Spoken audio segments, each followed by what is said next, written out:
नमस्कार। आज इस पॉडकास्ट में बात करने वाले हैं दुनिया के महान इन्वेस्टर वॉरेन बफेट की। हम जानेंगे कि कैसे एक छोटी सी शुरुआत करके वॉरेन बफेट ने इतना बड़ा दौलत बनाया स्टॉक मार्केट से।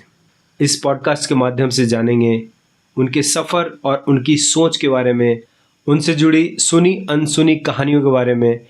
वो कौन सा शेयर था जिसको बफेट ने सबसे पहले खरीदा और क्या हुआ उन शेयर्स का। तो चलिए सुनते हैं। हमारा मकसद ये समझना है कि कैसे बिल्कुल छोटी शुरुआत से बफे ने इतना बड़ा धन बनाया, धैर्य और समझदारी से। बिल्कुल, और उनकी पहली स्टॉक खरीद की कहानी, उसमें ही बहुत कुछ छिपा है। हाँ, वहीं से शुरू करते हैं। तो कहानी ये है कि बफे सिर्फ 11 साल के थे। 11 साल, सोचे जरा। हाँ, उन्होंने सिटी सर्विस के 3 शेयर खरीदे।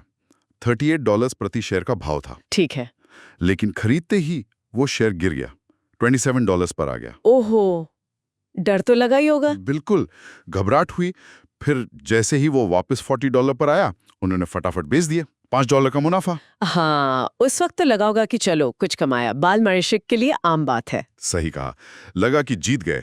पर असली कहानी तो इसके बाद शुरू हुई। अच्छा, वो शेयर सिटी सर्विस का बाद में $200 के भी पार चला गया। अरे बाप रे, मतलब बहुत बड़ा मौका चूक गए। हाँ, और इसी अनुभव से बफे ने वो सीखा जो उनका मूल मंत्र बन गया, कौन सा?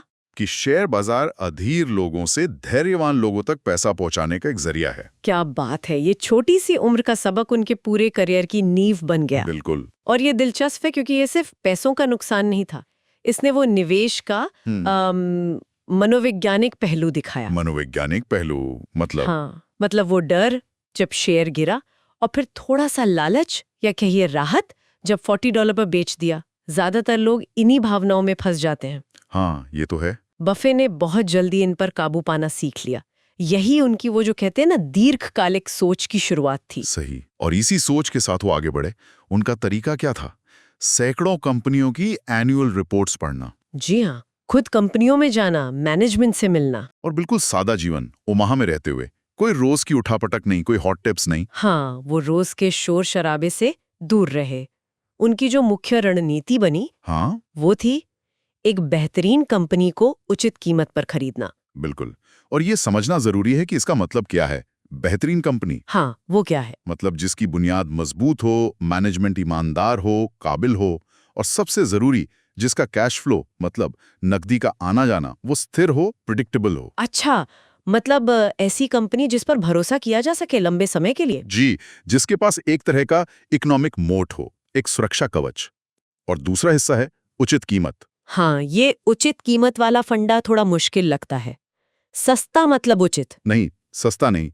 उचित मतलब कंपनी की जो असली कीमत है, उसकी आंतरिक कीमत, इंट्रिंसिक वैल्यू। अच्छा, उसे आंकना और तब खरीदना जब बाजार का भाव उससे कम चल रहा हो। बफे स्टॉक को जुए का चिप नहीं मानते। नहीं, वो उसे बिजनेस में हिस्सेदारी मानते हैं। बिल्कुल, इसीलिए तो जब बाजार गिरता है वो घबराते नहीं बल्कि खुश होते हैं। हाँ, क्योंकि अच्छी कंपनियां सस्ते में मिल रही होती हैं। यही तो है वैल्यू इन्वेस्टिंग का सार। तो अगर हम उनके मुख्य सिद्धांतों को समेटें, पहला, समझ आने वाले बिजनेस में पैसा लगाओ जी। जिसे आप समझते हैं। दूसरा, ऐसी कंपनियां ढूंढो जो भरोसेमंद हो, लगातार पैसा कमाती हो। जिनका भविष्य अनुमानित हो। तीसरा, अनुशासन, भावनाओं में बहकर फैसले मत लो। ये सबसे मुश्किल है शायद। डर और लालच से बचना। हाँ, और चौथा, कंपाउंडिंग, चक्रवृद्धि।